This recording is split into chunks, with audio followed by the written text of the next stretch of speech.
I was standing in my bedroom with 2 sweaters on the bed when my son called. Not texted. Called. At 9:47 on a Thursday night. The night before my husband and I were supposed to leave for a trip we'd been saving for 5 years. And before I even answered, something in my stomach told me this wasn't going to be a normal phone call. My name is Diane Mercer. I'm 59 years old, married to my husband, Robert, and we've lived in Boise, Idaho, for more than 30 years. We have 2 grown children for grandchildren, a mortgage that's finally paid off, and until recently a family habit I never realized was a problem. Whenever somebody needed something, I said yes. Not because I was forced to, because I loved them. That's an important distinction. At least it used to be. For 5 years, Robert and I had been putting money into a separate savings account. Every month. No skipping. No borrowing from it. No, we'll use it now and replace it later. The account literally had one purpose. Our anniversary trip. 32nd anniversary. 7 days along the Oregon coast. A little rental cottage near Cannon Beach. Ocean views. Long walks. One nice dinner I booked months in advance. Nothing extravagant. Just 7 days where nobody needed us. And honestly, so Brittany's training starts Monday. I know. Right. So we've got a problem with the kids. I glanced at the clock. 9:48. What kind of problem? The childcare situation isn't working. I waited. Then he said it. We need you to stay with them next week. I actually laughed. Not because it was funny, because I thought I'd misunderstood him. Next week. Yeah. Cody, we're leaving tomorrow morning. I know. He said it so casually that I just stood there. You know. Yeah, Mom. I know. I looked at the 2 sweaters on my bed. I'd spent 5 years waiting for that suitcase to be packed. Then why are you asking me to cancel? He sighed. Because we don't have another option. There it was. The sentence families use when they want your choice to sound like their responsibility. I sat on the edge of the bed. Have you called a sitter? Yes. A daycare? Yes. Your mother-in-law? She's working. Your sister? Out of town. I rubbed my forehead. Cody, I can't do this. He was quiet. Then he said, Mom, it's 1 week. I stared at the suitcase sitting open on the floor. That week matters to me. I know. No, I don't think you do. He exhaled. Then came the text. A few seconds later, my phone buzzed. I looked down. Family comes first. Don't be selfish. Cancel the trip. I read it twice. Then I put the phone down. That message hurt more than the request itself. Because suddenly I understood what he'd been asking. He wasn't asking whether I could help. He had already decided that I should. And when I didn't immediately agree, somehow I became selfish. Robert walked into the room. He looked at my face. What's happened? I handed him the phone. He read the message. Then looked at me. You're not canceling. It wasn't a question. I shook my head. No. He nodded. Good. But I wasn't feeling good. I was feeling guilty. And that guilt was familiar. I'd felt it every time I said no to my children. Which wasn't often. Actually, almost never. I opened my messages and started scrolling backward. And that's when I saw something that made my stomach drop. 2 weeks earlier, Brittany had sent me her training schedule. The dates. The location. The start time. The end time. Everything. I'd replied, sounds exciting. Hope it goes well. She said, thank you. That was it. Not once did either of them ask whether I could help. Not once did they say, Mom, we've got a scheduling problem. Not once did they mention childcare. They had known. They had known for 2 weeks. And they'd waited until the night before my flight. Why? Because they assumed I'd say yes. That realization was uncomfortable. But it was also strangely clarifying. I trained them to expect me. Every birthday party. Every school pickup. Every last-minute appointment. Every weekend when they needed somebody to watch the kids. I was dependable. And somehow dependable had quietly turned into available. Always available. I had become the family emergency button. Press it and grandma appears. No notice required. No questions asked. At 10:20 Cody called again. This time his voice was softer. Mom, I wasn't trying to upset you. I'm not upset. You're disappointed. Yes. He sighed. Look, things are expensive right now. I know. Our mortgage went up. I know. Childcare is ridiculous. I know. The sitter wants almost $500 a night because of Brittany's schedule. I closed my eyes. That was a lot of money. And I believed him. I wasn't pretending their problem wasn't real. It was real. But their problem being real didn't magically make it mine. Cody, I said. I understand you're under pressure. Then you understand why we need you. No. Silence. I understand why you're asking. I paused. But I'm still saying no. He didn't answer for several seconds. Then he said something that changed the temperature in the room. Fine. I waited. Just remember that when you need something from us. I felt that sentence land. Not loudly. Quietly. Like a stone dropped into deep water. I could have argued. I could have reminded him of everything I'd done for him. The thousands of dollars. The weekends. The school events. The nights I'd driven across town because one of the kids had a fever. I could have made a list. Instead I said, I'll remember that. And hung up. Robert looked at me. How do you feel? Terrible. He smiled slightly. Good. I stared at him. What? Means you still care. That made me laugh. A small laugh. But it helped. The phone started buzzing again. 10:52. Cody. I didn't answer. 11:06. Brittany. I didn't answer. 11:18. 3 texts. Could I at least come for Monday and Tuesday? They'd figure out the rest. I turned the phone over. Robert was already in bed. Are you coming? In a minute.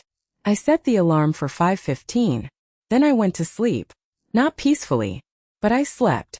And that matters because I had spent years believing that if someone I loved was uncomfortable, I had to become uncomfortable too. Their crisis had to become my crisis. Their inconvenience had to become my responsibility. Their poor planning somehow became my emergency. I was beginning to understand that love doesn't work that way. At 5:15 the alarm went off. Robert was already awake. He had made coffee. Our bags were by the door. My phone had 14 unread messages. I opened the newest one. It was from Cody. If you get on that plane, don't bother calling us anymore. I stared at it. 5 years of saving. 32 years of marriage. A lifetime of putting my children first. And somehow my son thought a vacation was enough reason to threaten our relationship. I expected anger. Instead I felt something else. Relief. Because suddenly I didn't have to debate with myself anymore. I put the phone in my purse. Ready? Robert asked. I picked up my suitcase. Ready. We drove to the airport while the city was still dark. Neither of us talked much. There wasn't much to say. At the gate I turned my phone off. Not airplane mode. Off. Completely. For the first time in years I made myself unreachable. And I didn't die. Nobody collapsed. The world continued. We boarded at 7:40. I looked out the airplane window as Boise disappeared beneath the clouds. And I realized something. I'd been afraid that saying no would make me a bad mother. But maybe I'd had it backward. Maybe teaching your children that you have limits is part of loving them. When we landed in Portland, I turned my phone back on. The notifications came in all at once. 23 messages. I didn't open them immediately. Robert looked at me. You okay? Yeah. We picked up the rental car and drove toward the coast. The air smelled like rain and pine. The sky was gray. The ocean appeared between the trees. And for a moment I forgot about everything. When we reached the cottage, I stood on the porch and stared at the Pacific. 5 years. I'd imagined that view so many times. And somehow it was even better in person. That evening I finally opened the messages. The childcare problem had been solved. Expensively. Inconveniently. But solved. The children were fine. Brittany had made it to training. Cody's message simply said, "We're managing." Then there was another message from Brittany. She hadn't apologized. She hadn't explained. She had only written. Emma asked why Grandma didn't come. I stared at that sentence for a long time. Emma was 8. Old enough to notice. Young enough to believe every absence needed an explanation. I could have called. I could have explained everything. Instead I put the phone down. Someday Emma would understand. Not because I would tell her that her parents had tried to take my vacation away, but because someday she'd be an adult. She'd have plans. She'd have commitments. She'd have a life. And she'd understand that having a family doesn't mean your time stops belonging to you. The trip lasted 8 days. It was wonderful. Robert and I walked along the beach. We ate clam chowder in little restaurants. We sat outside our cottage drinking coffee while listening to the waves. One evening, Robert looked at me and said, "You know what? What? You haven't checked your phone in 3 hours." I smiled. "That's a record." He laughed. And I realized how exhausting it had been to always wait for the next request, the next emergency, the next favor, the next "Mom, can you just?" When we came home, there was no dramatic confrontation, no screaming match, no family meeting. Cody didn't call that night. I didn't call him. For days later, he finally reached out. "Hey, Mom. Hey. We figured things out. I'm glad." There was a pause. Then he said, "I was pretty unfair." I didn't rush to reassure him. I didn't say, "It's okay," because it wasn't. Instead I said, "Yes, you were." Another pause. I know. That was enough for that day. A week later I made 3 changes. Small changes, but important ones. First, I stopped treating my calendar like public property. If someone needed my help, they could ask. I would decide. Second, I reviewed my financial accounts. Not because my children had done anything illegal, because I realized I'd spent years making assumptions about what everyone would eventually receive without ever checking whether those arrangements still reflected what I wanted. Third, I told Cody something very simple. If you need me to help with something, ask me ahead of time. He asked, "How much ahead?" "At least 2 weeks whenever possible." He was quiet. Then he said, "Okay." No argument. No guilt trip. Just okay. 3 weeks later my phone buzzed. It was Cody. "Mom, are you free Saturday? We'd love to bring the kids over for lunch if that works for you." I stared at the screen. That sentence probably meant nothing to him. But to me, it was enormous. He had asked. He hadn't assumed. He hadn't demanded. He hadn't told me what I was going to do. He had asked if I was available. I typed back, "Saturday works. What time?" He replied, "Around noon." And that's exactly what happened. They came over. The kids ran through the house. Emma brought me a drawing she'd made of the Oregon coast. She had seen the pictures I'd posted. She had drawn the ocean bright blue, even though the real water had been gray. I put the picture on my refrigerator. Cody helped Robert carry some boxes into the garage. Brittany made coffee. Nobody mentioned the argument. Nobody needed to. Something had changed. Not everything, but something.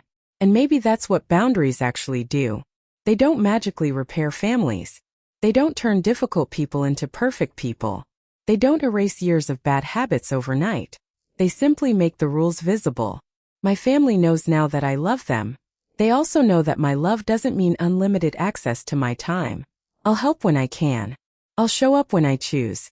I'll give generously when it feels right. But I won't surrender something important simply because someone else failed to plan. And I wish I'd understood that years ago. Because here's the truth. Sometimes the hardest no you'll ever say isn't to a stranger. It's to your own child. And when you finally say it, you may spend the first few hours wondering if you've become selfish. You may stare at your phone. You may feel guilty. You may even cry. But then something strange happens. You realize the world didn't fall apart. The children were okay.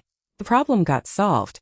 And the thing you were terrified of losing wasn't lost at all. My family didn't disappear because I took 1 week for myself. Instead, they learned something I'd never taught them before. Mom has a life too. And that life matters. 5 years ago, I started saving for a trip. I thought I was saving money. I was actually saving permission. Permission to take 1 week. Permission to rest. Permission to choose myself. And when the moment finally came, I almost gave it away. I'm glad I didn't. Because the Oregon coast didn't just give me a beautiful vacation. It gave me something much harder to find. A clear answer to a question I'd been avoiding for years. If I love my family, do I still get to choose myself? Now I know the answer. Yes. And I wish someone had told me sooner.